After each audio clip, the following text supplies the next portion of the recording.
Fernando Estrella made national headlines for what Vermont police say he was hiding inside his body. This is drug dealing 101. $25,000 of heroin, the equivalent of 1,650 doses of the opiate.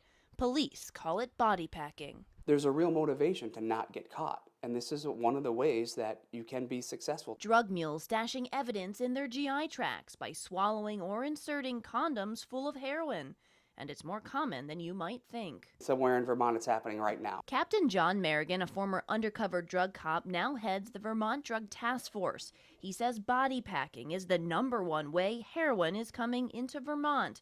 But it's hard for police to pinpoint how much, because few body packers are caught. In the drug investigation world, this is as common as speeding is for a traffic cop. Authorities say during smuggling runs, traffickers come up with a lot of creative places to stash cash and drugs. Under roof liners, behind car radios, tucked into side panels. Drug detection dogs can usually sniff out the best hiding spots, even if that's inside a person's body. But most often, it's where that person was sitting, and the scent lingers there. But proving the drugs are inside someone's body is much tougher. CAT scans like this one paint a clear picture, but investigators need body cavity search warrants to get one, and judges do not grant many requests. It's not an easy thing to do, and it's an invasive thing to request a judge to authorize, so you have to have your ducks in a row, and your evidence has to be strong.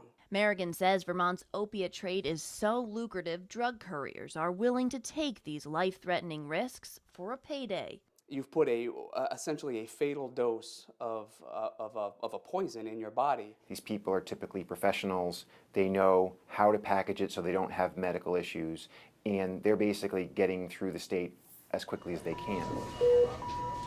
If something goes wrong, the consequences are lethal. If one of them ruptured, they would die very quickly, within a couple minutes. Dr. Stephen Leffler doesn't see many body packing cases come through Burlington's ER. He says the bigger public health concern is body stuffing. And that's someone who the police are knocking on your door, or you quickly decide you're going to swallow your drugs or try to hide them from the police. Leffler says stuffers ingest the drugs and hope for the best. They often react quickly, without a plan, and can make dangerous mistakes.